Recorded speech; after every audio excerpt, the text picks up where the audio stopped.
It's time to accelerate. Hi, I'm your host, Andy Paul. Join me as I host conversations with the leading experts in sales, marketing, sales automation, sales process, leadership, management, training, coaching, any resource that I believe to help you accelerate the growth of your sales, your business, and most importantly, you.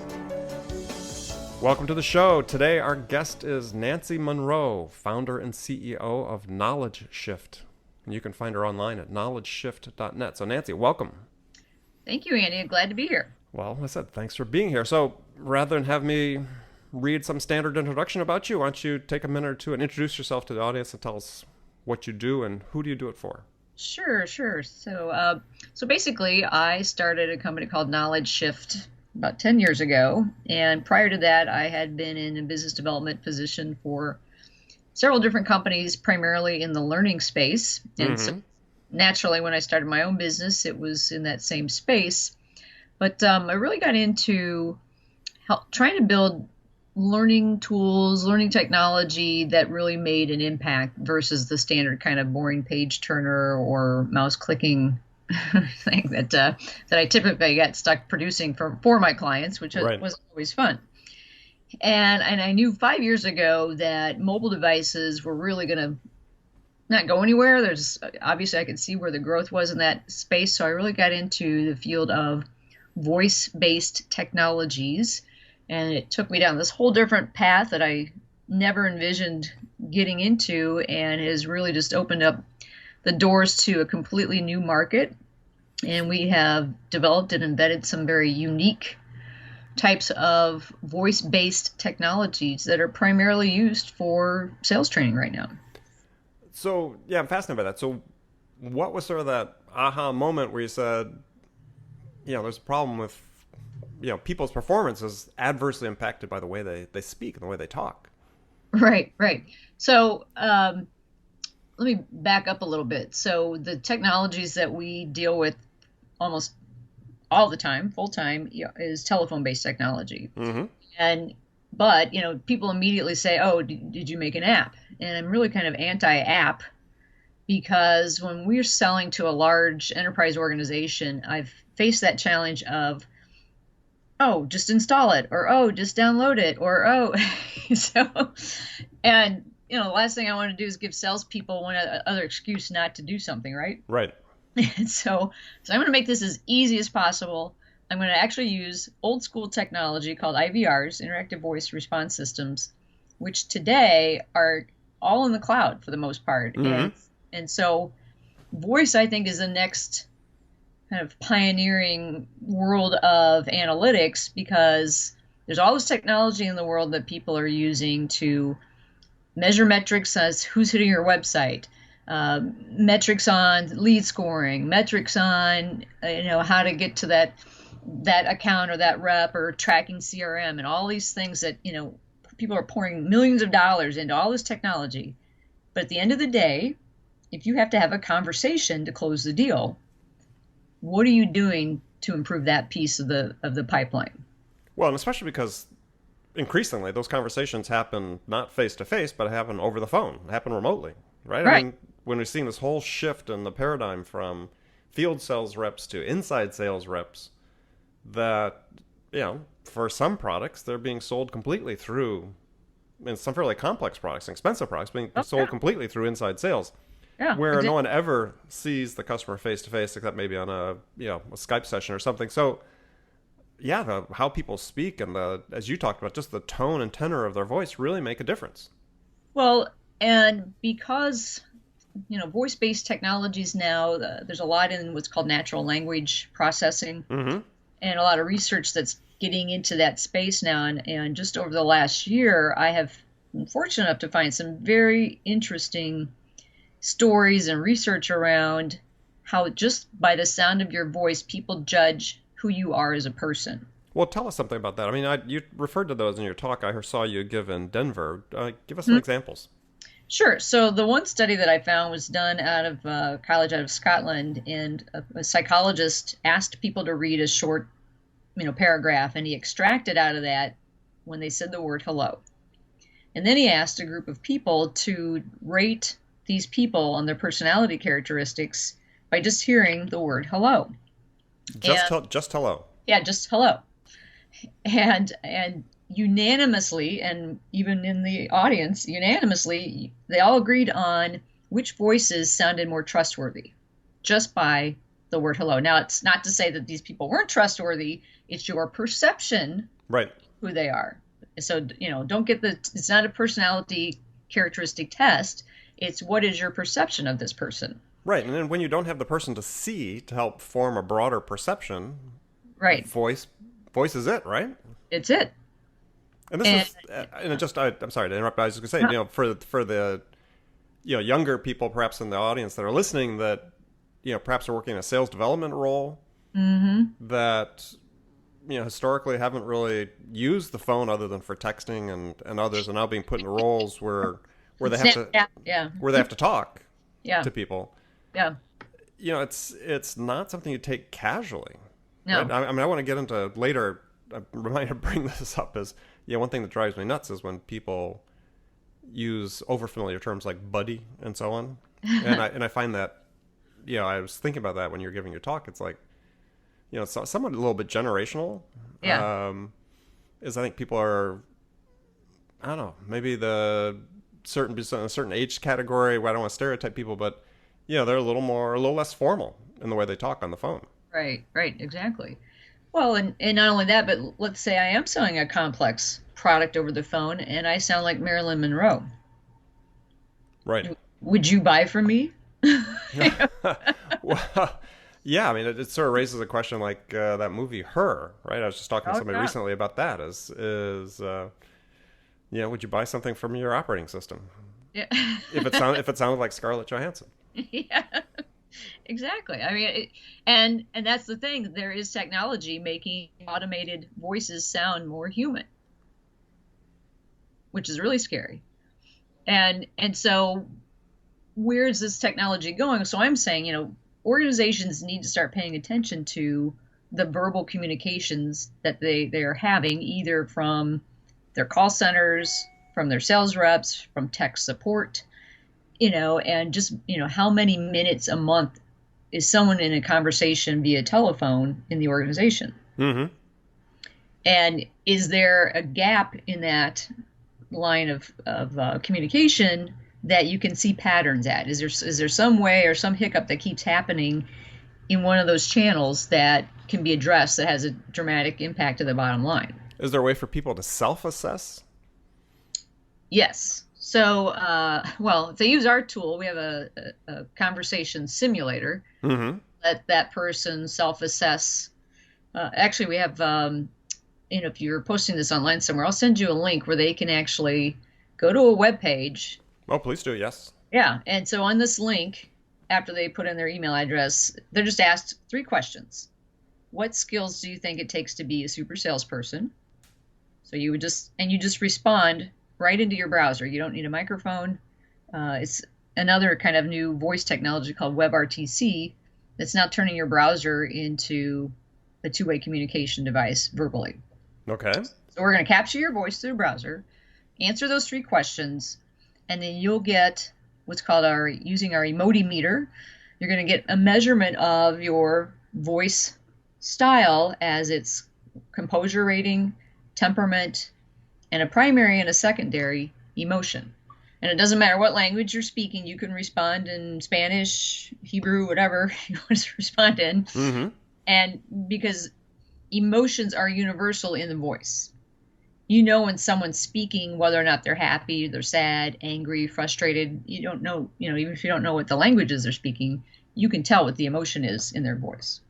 And so when they get this assessment back, I mean, is there, based on the research you've seen or done, is there a way for them, it puts them into categories that say, based on your job, you're here and you need to be over here, or what sort of recommendations do they get? Yeah, we haven't built that into it. This is just to kind of show you how the emotimeter works. And then you can, contact us to say, okay, I want to use this for XYZ purposes. Because now that we have this and people have seen it, the very first question they start to go towards is, can you measure my live conversations, or can you take my recorded conversations?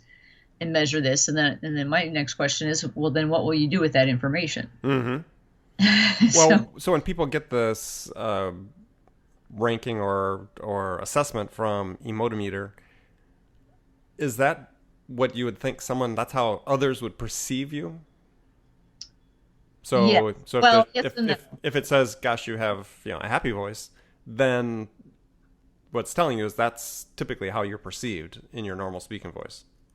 Yes. If you respond in just kind of a natural conversational tone that you would have, like you and I are talking right now, yeah, it's going to give you that reading. But I do caution people, take into context what you're responding to. Mm-hmm. So the questions are, what we actually did this at a trade show where people were in a very loud environment, so they were speaking at a higher tone, probably louder. So a lot of the results came back that they were too aggressive.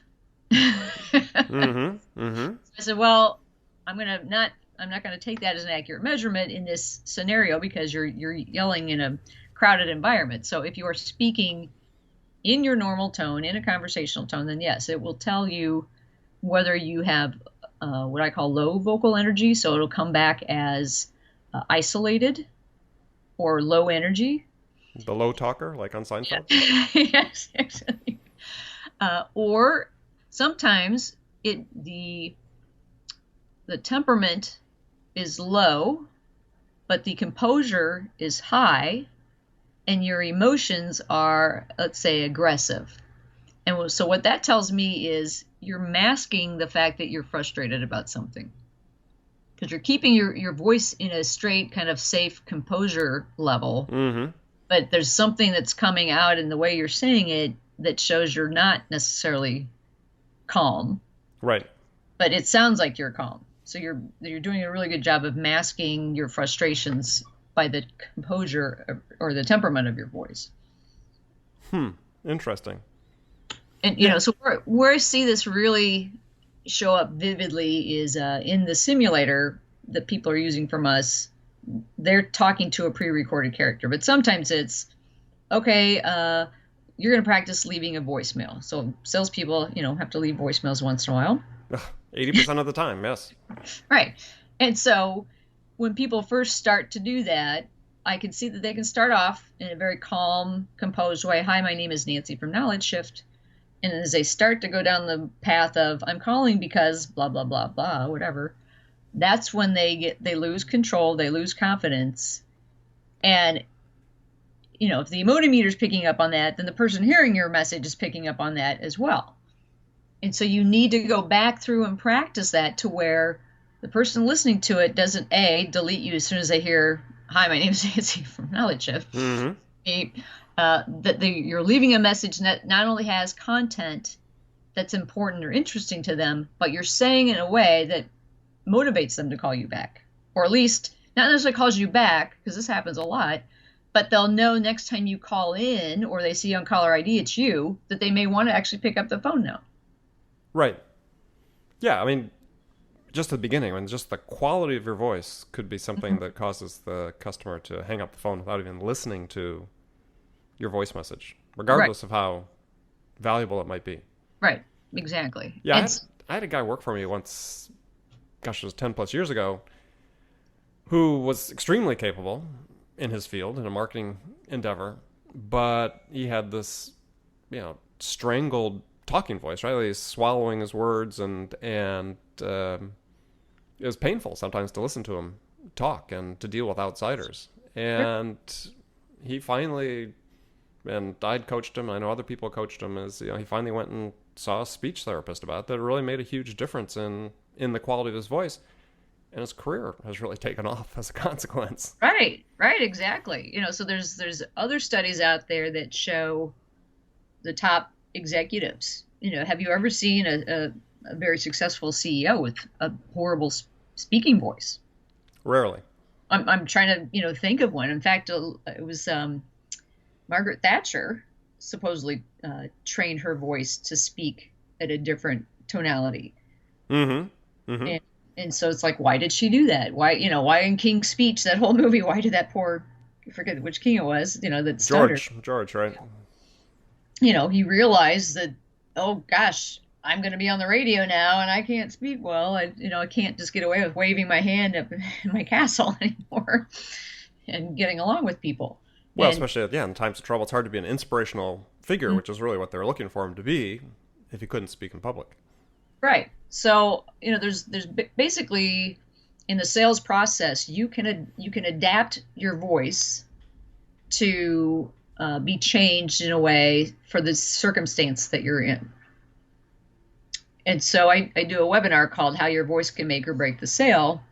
And there's different ways that you can speak in kind of this arching style, where you talk up and you slow down. You speak loud and you speak soft. And, I kind of compare that to televangelists or really good politicians that are giving a speech. And that actually creates a sense of, you're trying to pull people in. You're trying to, engage them in a way that shows that you're knowledgeable on a certain topic. Then there's other situations where you want to get excited and be like a cheerleader voice. Well, that's gaining participation. So you think of all the different stages of the sales process that you go through and think about the style that you want to use for that situation. Right. And it's all verbal. And it's, it is interesting because, I talk about how Maya Angelou's quote about, people will always may not remember what you said to them, but they'll always remember how you made them feel. Right. But what is that? What is that intangible thing that, they made me feel good, not only about what they said, but just the way they said it or the way they engaged with me. And if it's just over the phone, how do you build that rapport? How do you get people to warm up to you? And if your voice is irritating or you speak in kind of a manner that either shows your perception of your level of intelligence because of the language you use, or just the way that you say it, the voice mannerisms that you use, make a huge impact. So the other kind of study that I found is they compared Walter Cronkite with Anderson Cooper. And and so they measured their tonality in a harmonic megahertz levels. And what they found was that Walter Cronkite is a more trustworthy voice, not necessarily because the way he reported the news or the news that he was reporting on, it's that he speaks slower. He has more harmonic tonalities in his voice. Because you think about Anderson Cooper, he does talk kind of fast and fast kind of pace. Right. And if I was listening to one voice versus the other, I probably would say, I trust that guy. Even if I didn't know who it was, I would say, I trust that guy more than I trust the other guy. Right. And so I tell sales reps, slow down. And it may be painful for you to do this, but just even practice speaking slower, putting space between what you're saying. I'm a musician too, and so I kind of compare those things to when you hear a good jazz improv. Sometimes the best note is no note at all. Exactly. So and knowing where to place that, yeah. Right. All right. So we're going to take a little bit of break here, and my guest is Nancy Munro. And as we come back, we'll talk more further about voice enablement tools and this whole, fascinating topic about how your voice affects your ultimate success. Hi, this is Andy. Connect and Sell is used by sales reps at nearly 1,000 companies, including hundreds of technology startups and several Fortune 500 companies, to overcome the challenges of getting prospects on the phone. Companies using Connect and Sell grow their revenues faster by enabling their sales reps to have more sales conversations in 90 minutes than they could otherwise achieve in an entire week. Connect and Sell can be deployed directly to your sales reps, or you can take advantage of their outbound on-demand service, which delivers qualified prospect meetings scheduled directly on your sales reps' calendars. Visit connectandsell.com to learn more about how Connect and Sell can start filling your pipeline today. Welcome back. My guest today is Nancy Munro. You can find Nancy online at knowledgeshift.net.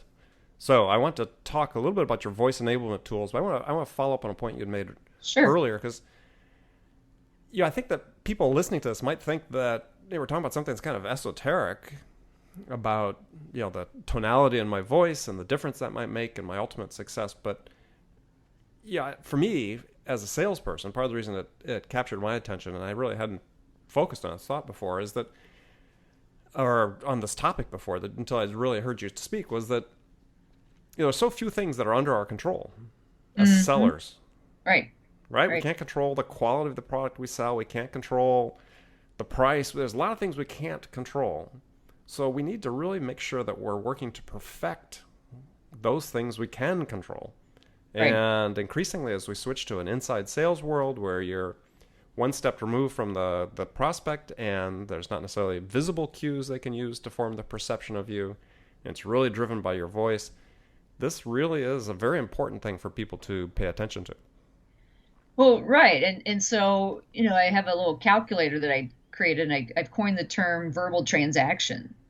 What is the value of every conversation that you have? And I'm just shocked that so many inside sales managers have not broken it down to what is that conversation worth. So I, through this calculator, you put it together, you just basically take what's the rep's monthly revenue goal, what's their salary, how many dials does it take to get a live body, out of those live bodies, what's the next, do they follow up with the next step, and out of those, how many do you close? And so if you're telling the sales rep, every time you have a conversation, it's $500 in your pocket, or whatever that figure comes out to be, that raises, the level of importance of, so if it's worth $500, how are you gonna perform when you're in that conversation? And be very conscientious of how you sound, the way that you sound. How do you build that rapport? How are you getting past the gatekeeper? And what style should I be using for this type of conversation? Am I talking to somebody in the C-suite and they want to know that I can speak with authority and confidence? Or am I going to blow it and stumble and thought, oh gosh, I have the CEO on, I'm all nervous now. What do I do? Right. And if someone was listening to that call, if you're a sales manager listening to that call that your rep was making, predominantly what would happen is they would focus on the words, not on how it was said. Or they said, you're okay, you said the right thing, but you said like 6 times. Like he was like this and I was like that, and it just sounds like you're young. And there was a gentleman at that Denver conference we were both at that sells analytics in their analytics company, and I said, "What's your biggest challenge?" And I couldn't have served up a better response myself. He says, "Well, the way that our reps present themselves in their messaging." And I'm just like, "Oh, you're putty into my hand." Well, you think about it. I mean, to me, the way the analogy I draw is back in the day, and still to some degree, as salespeople, part of our perception that we were creating in the mind of the prospect was based on how we dressed. Yeah. And so since the prospect oftentimes, especially through the first few stages of a sales process, if it's, let's say, a hybrid model and that starts internally but eventually gets to a face-to-face meeting, they can't see you. So what's the equivalent of the way you dress? It's how you're presenting yourself on the phone. Right. And your buyer is. Yeah, and it's as much, and this sort of gets back to what I talk about in my books, where it's less about what you're selling, more about how you sell it. And to some degree, it's really not entirely about what you say, it's also about how you say it. Well, and I said, do you have a lot of young sales reps? Because that led me to believe he did, because you're selling research to someone that's more senior in the company, and you've got somebody fresh out of college trying to sell it to you. Then I could see it's not, so it's kind of a combination of, right, maybe they're not confident in the way that they're speaking to someone at that level in the organization, but as one of the days you did do a lot of face-to-face, it said you don't have enough gray hair to prove you know what you're talking about. And so they can tell it's a younger person talking to them. So why should they believe that they have this very powerful research that they're trying to sell them? Right. Oh, yeah, that harkens back to my early days selling when I was out making cold calls and voice cold calls and so on, telephone cold calls. Yeah, I'm sure I was not. I'm sure there were times I wasn't talking with a great deal of confidence. Yeah. So it's so in that case though, if I could tell someone's just by their voice is probably, under the age of 30, then it's the way that you say it, the confidence that's in your voice would impress me to listen to that individual, to say, wow, I can tell they're kind of a younger person, but they seem to be an authority on this topic. And, I've seen some pretty sharp younger people out there these days. So, okay, let's hear what you have to say. And so it all goes back to that confidence level, the right amount of energy in your voice, but just enough that you're not going to go over the top with the type of person that you're trying to interact with. So at this conference in Denver that you and I were both at, I had the misfortune to talk right after you did, because here you had given this talk about, the ability of your tonality of your voice to inspire confidence and your credibility and trustworthiness about a particular topic. And I had to go on and speak next. So how'd I do? No, you did great. You had the right type of energy in your voice. Of course, I wasn't measuring you with my scientific software. Didn't mean to put you on the spot, but just from the spot checking that I do today in the tool that we sell, that I'm beginning to pick up with my ear subtle things. And certainly you've done enough public speaking that you would have received some form of feedback previously to say, dude, what's going on? You're a horrible speaker. We can't understand you, whatever. So you're obviously have done this, this wasn't your first speech. So it's obviously that you've been well trained and you know what you're doing. Yeah. Well, certainly trained and taking the feedback, right? I think that's really the part of the thing, is that as managers, I think a message to managers or business owners or CEOs that are listening to this is that pay attention to this, right? It's not just purely about the words that are coming out of the mouth, but it's, how the words are being expressed that really make a difference. And again, it's one of these aspects of your sort of toolkit that you can control. Make sure you do the things you can to control it. Absolutely. And practice it. That's why I created this role-playing simulator, because organizations, almost every one of them does role-playing, but they do it very poorly, and they know that. So I always ask them, why do you role-play? So this is the Mobi role-play product? Correct. Yeah. Okay. So something else to look at when you go to knowledgeshift.net, it's called Mobi, MOBI -role-play. So tell us a little bit about that. Sure. So our clients can create customized simulated conversations that are appropriate to their scenarios. And so basically we pre-record characters that they're going to be talking to on whatever topics they've created. And so you log into a portal, the user would see a selection of role plays or just a role play to pick from, and then they put in their phone number and hit submit. And so our system calls that phone number and you begin having this conversation. So it's a two-way dialogue with this character.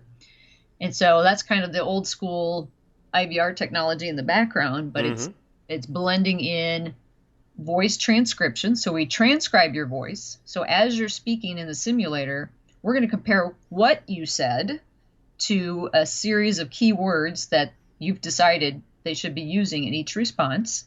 And then there's point values associated with those keywords. But then we're also measuring how you say it using our emotimeter. The emotimeter will take any response that's 14 seconds or longer and give you a measurement from 0 to 100 on composure and temperament. And then it'll give you a primary and secondary emotion.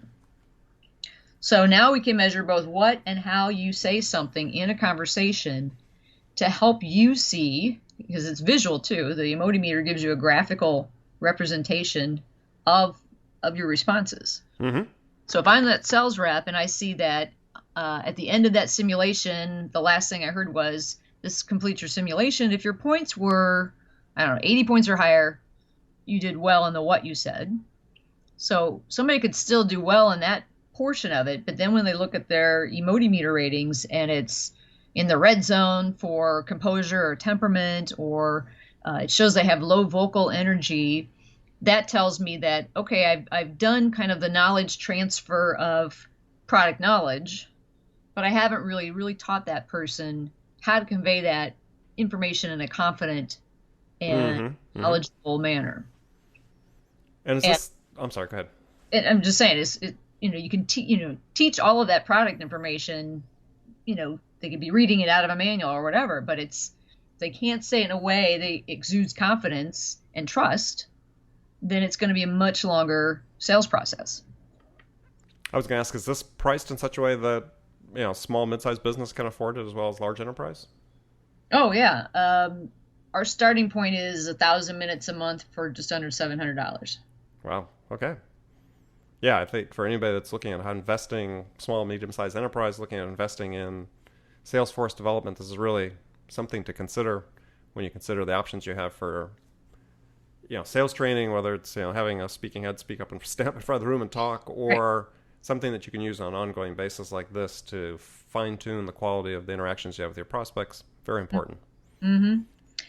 Yeah, and it's something that nobody's looking for this. So of course I'm doing all the kind of outbound sales myself as well.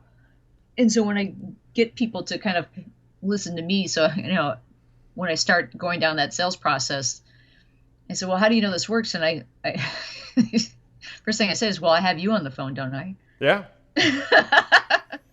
Yeah, absolutely. Absolutely.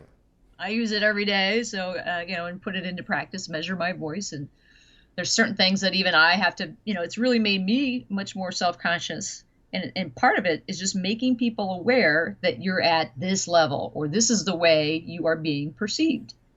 Yeah. And I just harken back. I had a conversation with clients just a couple of days ago, and they talked about client was very insistent. He's talking about a specific problem they're having, and it's really sort of in the relationship building side of with some of their long-term clients, and I kept insisting that, hey, we do a great job of sales training every year. We meet and 2 days off site and we do this and this and this, and it's like, yeah, but so try something different, right?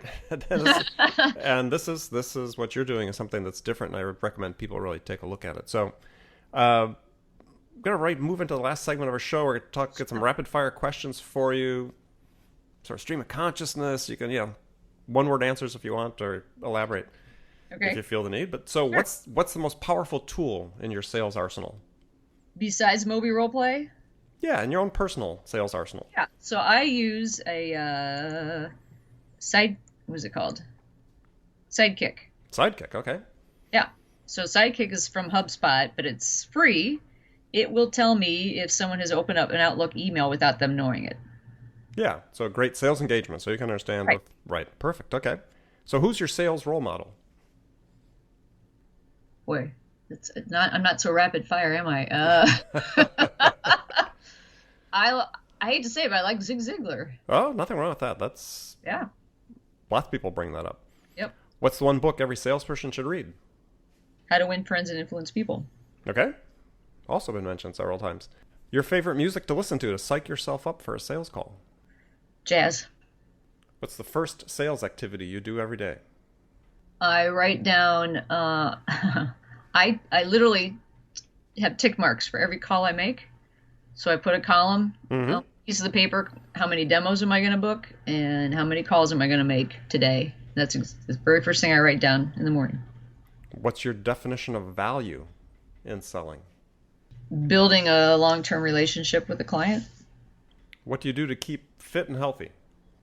Lots. I was a bodybuilder years ago, so I lift a lot of weights. I run 3 miles 5 days a week and do yoga. Wow. Wish I could do all that. So I do some of that. The one question you get asked most frequently by salespeople is? How does that work? Perfect. So last question. What do you do every day to improve, either in business or in life? I would have to say the working out that I do. Okay. Perfect. Well, great. Well, Nancy, I want to thank you very much for being here. Sure. Great talk. Fascinating topic. Really encourage people to go check out Nancy's products and services at knowledgeshift.net. Is there any other way people should be getting in touch with you? That's probably the best way because there's some videos out there that show how it works and talks about Emotimeter, and there's calculators that you can download so you can kind of measure your own verbal transactions. So, there's lots of good resources there for people to take advantage of. Great. Make sure you check it out. So remember, if you're an entrepreneur, you're in sales, and if you're in sales, you are an entrepreneur. So make it a part of your day, every day, to learn something new to help you amp up your sales. This is Andy Paul. Good selling. Hi, this is Andy. I have a special offer for loyal listeners of Accelerate. It's a no-obligation free trial of my zero-time selling interactive online training.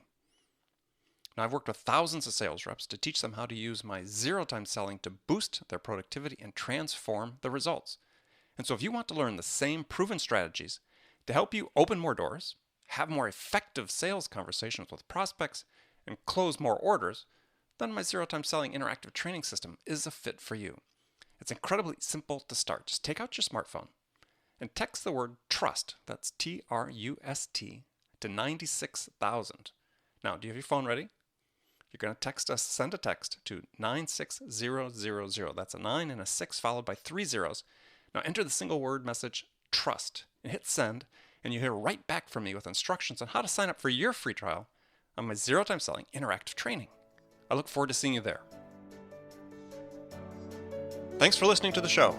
If you like what you heard and want to make sure you don't miss any upcoming episodes, please subscribe to this podcast on iTunes or Stitcher.com. For more information about today's guest, visit my website at andypaul.com.